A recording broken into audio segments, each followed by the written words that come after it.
I'm Charlotte McLeod with investingnews.com, and here today with me is John Ciampaglia, CEO of Sprott Asset Management. Thank you so much for joining me. Great to have you here today. Yeah, nice to be back. Really good to be catching up with you. I was just thinking back. I think that we spoke earlier in 2024, but that was about copper. So it's been nearly a year since we had a discussion on uranium. So really a lot has happened. I thought we could start with just a high-level overview from you on where you see us in the cycle right now for uranium, just to set the stage. Yeah, no, it's a good place to start. I mean, it's been a very interesting year in uranium over the last 12 months or so. A little bit frustrating for sure, a little bit confusing given all the kind of mixed market signals we've been receiving. But I think we remain quite structurally bullish for a number of reasons. One, we remain in a supply deficit. And while supply deficit can go on for a long time, and we've been in one for many years, it does feel as though, there's just a lot of pent up demand for uranium building in the system, for two reasons. One, we're getting more and more positive announcements about nuclear energy. That is either new builds in countries, new countries exploring nuclear for the first time, more restarts in Japan, life extensions of existing plants, shuttered nuclear power stations coming back on, which is, a first of its kind. And that really got the sector very excited a few weeks ago. So you've got a backdrop, I think, of growing demand. And in terms of the supply side, it's clearly been moving up over the last 2-3 years, but it's still constrained, and it's still constrained because we've got a long lead time for many of these projects to get to development, after they basically, sat stuck in the ground for many years when prices of uranium were not economical. So the price signals are there, the demand signals are growing. And the last thing I would say is, in terms of the utilities replenishing their inventories, they seem to be dragging their feet a little bit. And that ultimately, I think, is just future demand that will have to happen. You can delay and defer, but ultimately you've got to restock your inventories because, you can't substitute this for something else, and you can't thrift it, which often happens when a commodity price becomes expensive. So we think utility contracting, which slowed down this year, we think is well positioned to ramp up, which will create more buying tension on uranium. Okay, really good overview for us to start with there, and many points that we can follow up on. I want to go into just a little bit of the frustration that you mentioned that people may have seen with the market this year. So we've seen the spot price come down from levels seen at the beginning of the year, essentially spending these summer months consolidating. I'm wondering if you can talk a little bit about the dynamics there, because of course that's what we pay a lot of attention to, but the term price is also important. So what is the relationship looking like there? What can you share? Yeah, so you're absolutely right. Let's break it down into two parts. So the spot price is an important signal in the market, and it's more of a day-to-day price. And it's the smaller of the two markets, and it's the market that basically we play in, which is where we buy physical uranium. And if I think back to where we were a year ago, the uranium price was in the high 50s. We broke out through in the 60s and 70s and rallied up to $91 at the end of last year. And the rally continued into January, and we hit $106. And right now we're at $81. So, the price of uranium has had I would call a healthy correction. And I think some of that is momentum driven. There was a lot of excitement in the sector last year. There's clearly been a lot of mixed signals in the market, mainly about uranium production forecasts from Kazakhstan. And why that's so important is they are the world's largest producer of uranium. So everyone looks at them because they are well positioned to, flex up production. And they told us a year ago that was their plan.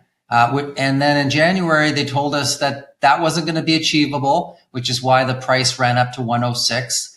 And they basically told us, we're not going to tell you until August 23 what our production number is going to be. And so I think it took a lot of momentum out of the market as everyone sat there and was scratching their head saying, they said they were going to ramp up production significantly. Then they said they can't. And then we'll tell you 8 months later what the real number will be. And I still don't think people have any certainty or clarity on what exactly is happening in country. So it's clearly taken some momentum out of the spot market. But the term market is where most of the transactions and trading happen. And basically what that means is a utility will enter into a contract to procure uranium on a long-term arrangement. So you may sign a contract today, but not even take delivery of that uranium for maybe 4 years from now. But those deliveries will happen sometimes for 5, 6, 8, even 10 years in the future from the start date. And so what happens is you don't have a price, you don't agree on a price, an exact price today, but you basically you set a price that will be determined in the future, but there are certain parameters or floors and ceilings, as they refer to them as, in terms of minimums and maximums that you will pay. And that term price, which the market only publishes once a month, has gone up every single month so far in 2024. And I think that is reflective of the reality that there is a lot of pent-up demand in the system, that major producers have essentially pre-sold several years of production forward. So, pounds that will be mined in the next few years have already been sold to utilities. So there's a tightness in the market, and that we're not going to see a lot of meaningful new supply until a couple things happen. One, we start building new mines, which we're very optimistic will happen in this cycle. But we're talking about, 4, 5, 6 years from now, or the Kazakhs, which again are the biggest producer in the world, finally kind of deliver with confidence, higher production, which, the last 4 calendar years, they've missed their production target. So we think that the next several years are going to be fairly tight in terms of market supply, and that utilities, need to start buying, and they need to start buying in larger quantities. So it's an interesting backdrop. The price seems to be quite firm at around $80 a pound. We seem to be touching that and holding it a number of times so far this year. But the term prices that are being indicated in the market are upwards of $135. And I think that's a pretty strong signal on where market participants think the price is eventually going to go. And I think that is supportive of building a lot of new mines, which are more capital intense, relative to restarting an existing mine that's been on care and maintenance the last few years. So what we've seen in the bull market so far is, restarting mines that have been on care and maintenance for many years. That's largely done. They're not all back into production, but they're all in various stages of getting back to production. And then the big challenge is going to be, actually building new mines, which we think is also in the pipeline, but several years behind. Okay, I think really good to go into and understand that distinction. And just a brief follow up on utilities. So you mentioned they're kind of dragging their feet to get back into the market here. What is the mentality there? Are they thinking the prices will go lower, even though really all the signals are saying that they won't? Any insight you can share there? That is a really good question, and it comes up in almost every institutional meeting that I have. And the common sense logic would say the value of the uranium as a percentage of the total operating budget of a nuclear power station is very small. Why does it matter? I think the reality is it does matter. And the reason it matters is the price of uranium has moved up significantly in the last 12 months. If, I go back to where those collars were, those kind of mins and max prices were, 12 months ago, they were kind of $50 at the low end and $80 at the upper end. Now we're hearing these collars are, 75 to 135. So that's a big move in a short period of time. And I think that has caught some utilities off guard. I think some utilities are skeptical it's sustainable. We have heard that some utilities are looking at the spot price correction and saying, well, why isn't the term price correcting too? I'm just going to wait on the sidelines.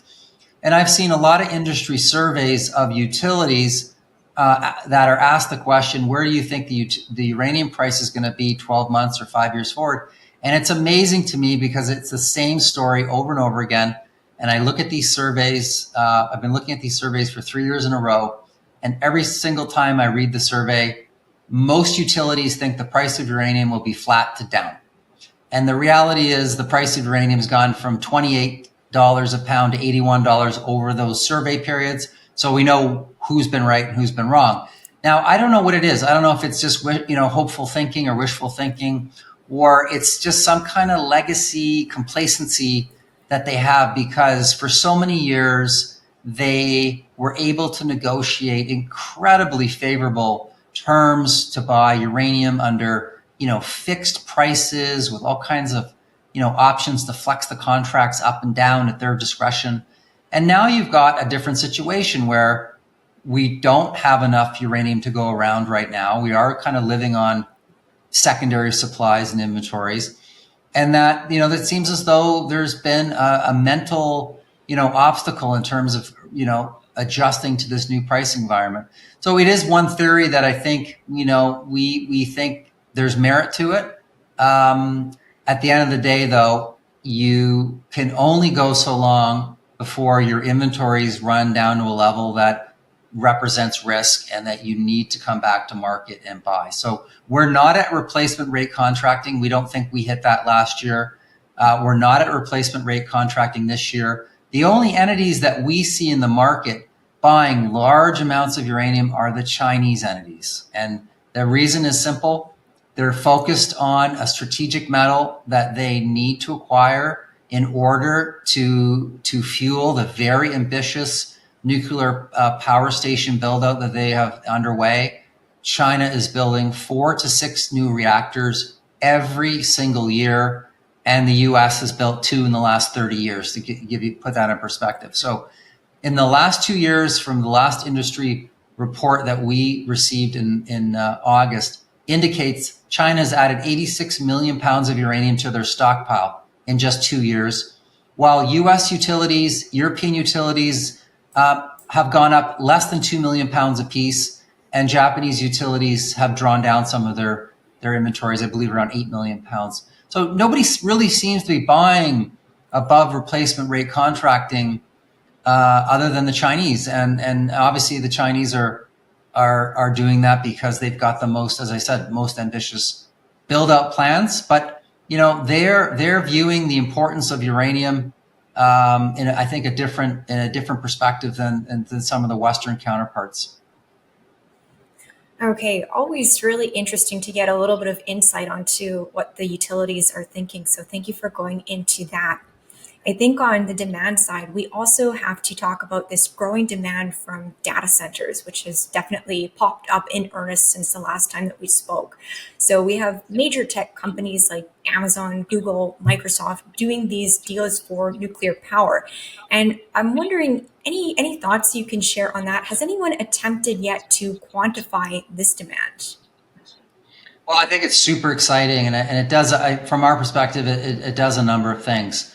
It really, I think, validates this idea that the grid is starting to grow again. Meaning, if you look at the U.S. electricity consumption for the last 20 years, it barely grows every year, because whatever net additions we need, we seem to have people that figure out, energy efficiency ideas that offset it. But what you're hearing from utility CEOs and CFOs on their earnings calls is a very consistent message. Their customers are signaling to them they need more electricity. And it's not just AI data centers that's driving this, even though that's kind of the exciting part of it. It's many different functions. It's basically electrification as we move away from fossil fuels to more electric appliances. So think about moving from, natural gas furnaces to heat pumps. These things are all putting demand on the grid.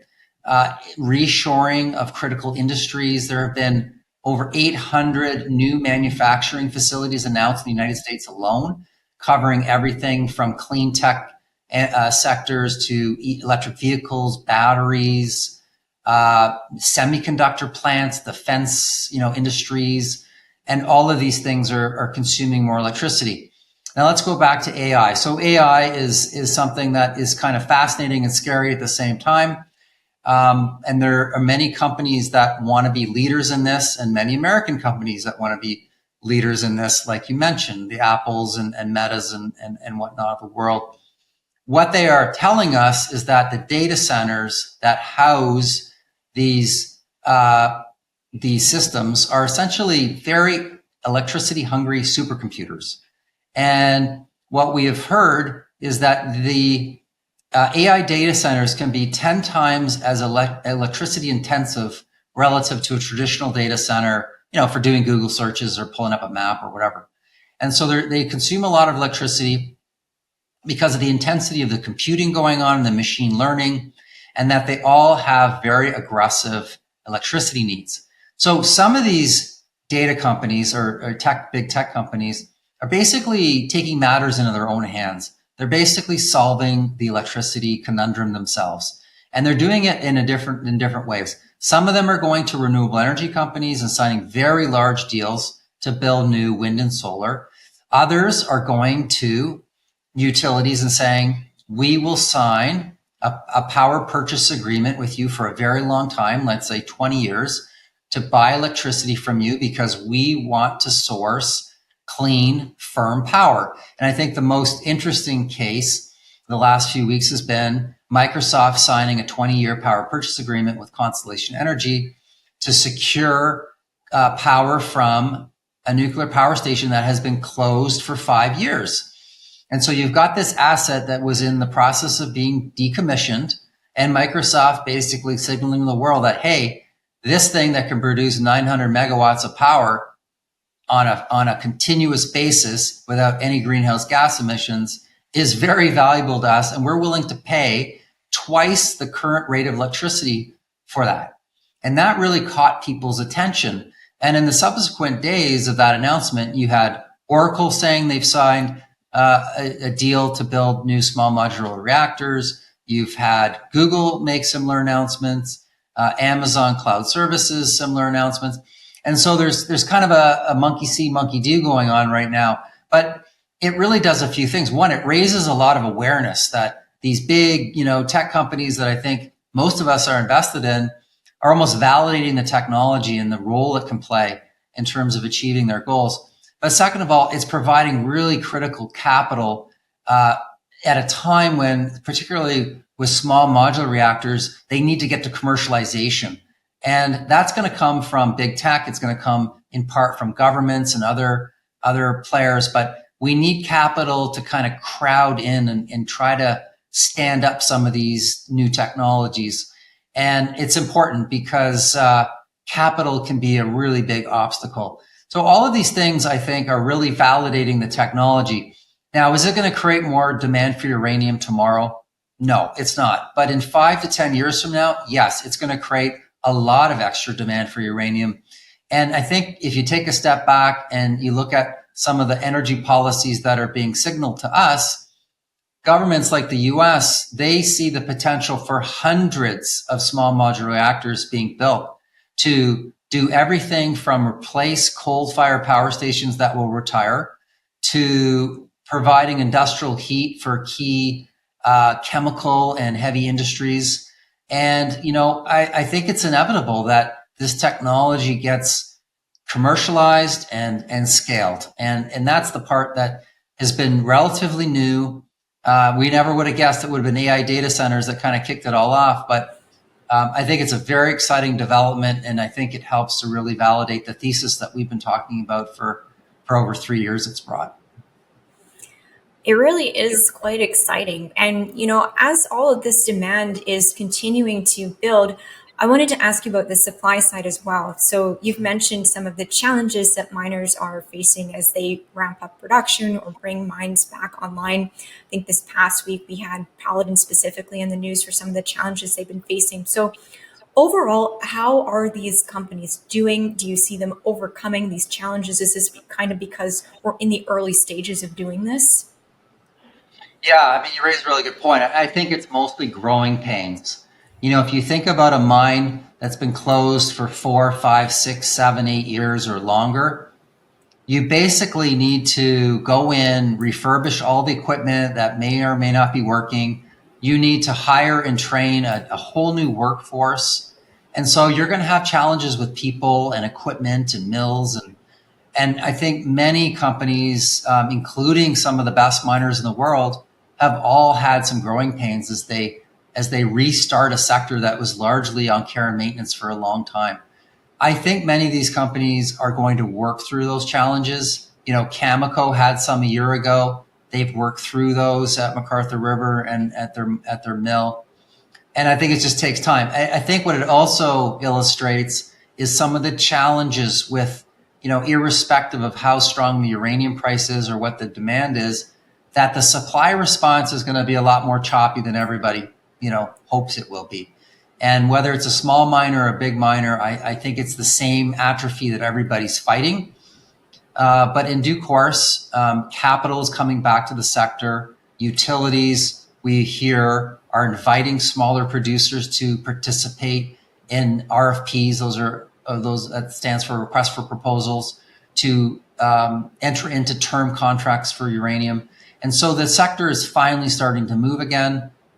You know, we're going to have some bumps along the way, but I think, you know, it's just a matter of time before we start getting some more diversified production, because, you know, when I think about all the constituents in our uranium mining ETF, it's amazing to me that, you know, 2 years ago, how few of them even produced any uranium, even though you're a uranium mining company. Now you've got all kinds of companies that are getting back into production, moving their development projects forward. And that's, I think, what is capturing a lot of investor attention. And yes, the sector is very volatile, and it's you know, a sector that can shake you out if you don't, you know, you don't have a strong you know, level of conviction here. But, you know, the last few months, you know, you've seen the uranium stocks really rally back after being in the doldrums for the prior 4 months or so. And that's one of the reasons why we stress to our investors, you have to have, you know, a medium to long-term outlook here. And you need to be able to stomach volatility, because it just comes with the territory, you know, as a group of smaller cap mining stocks come back to life.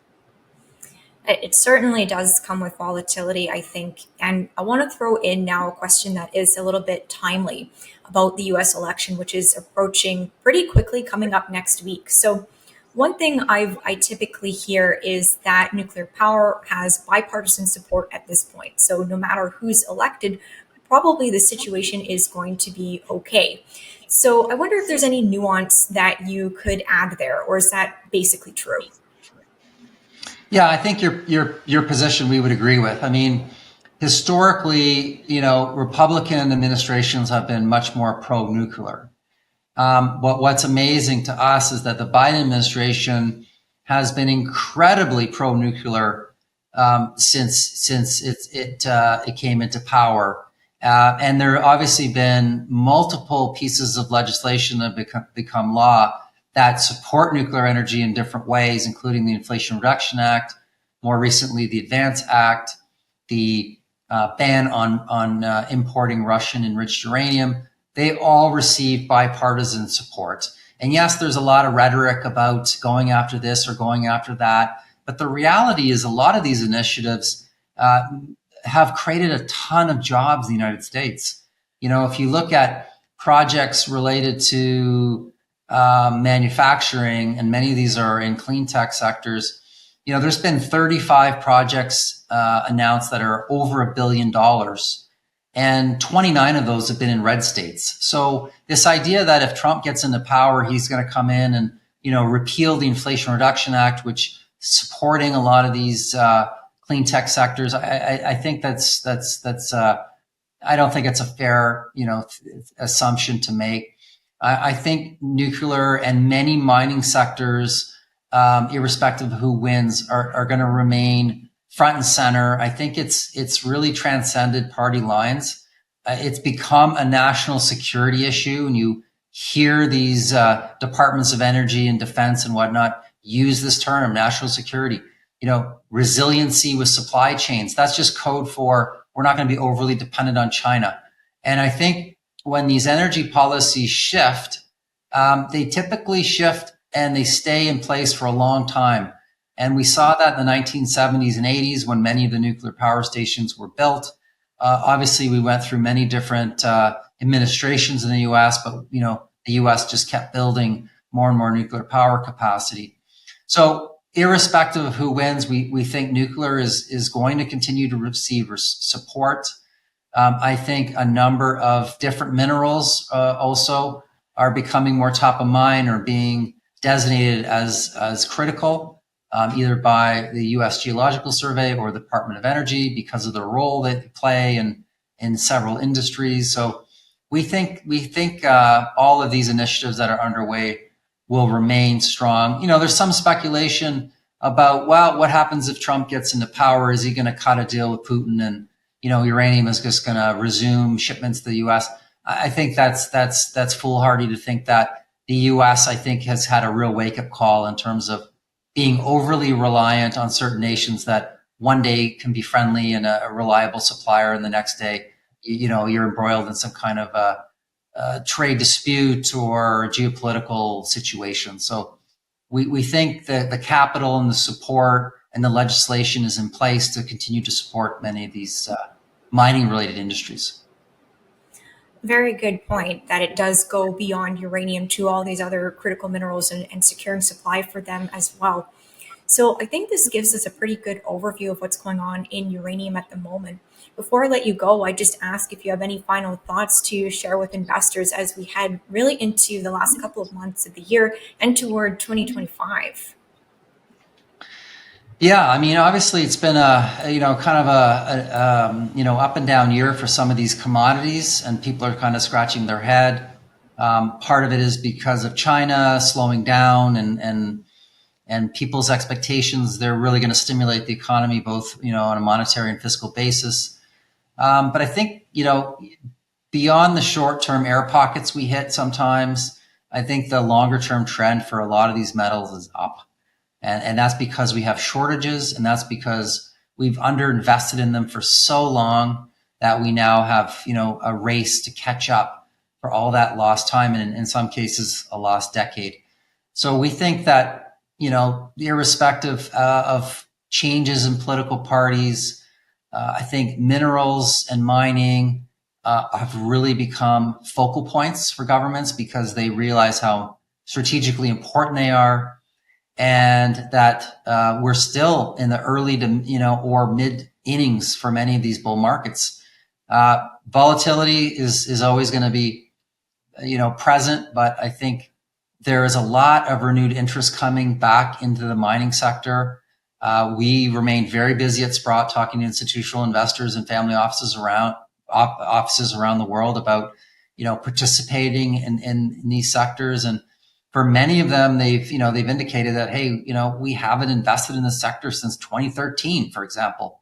It's a very common reaction that we get, and it's not surprising.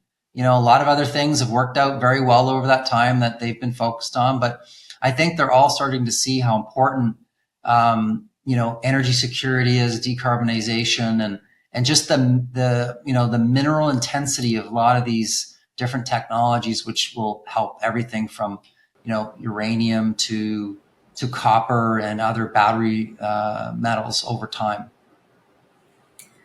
Okay, definitely a lot to keep an eye on. Thank you so much for coming on today to go over what's happening in the uranium market. This was great.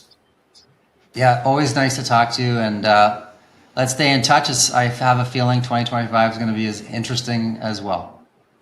Of course, happy to speak then, excited for it as well. And once again, I'm Charlotte McLeod with investingnews.com, and this is Ciampaglia with Sprott Asset Management. Thank you for watching. If you like this video, make sure to hit the like button and subscribe to our channel.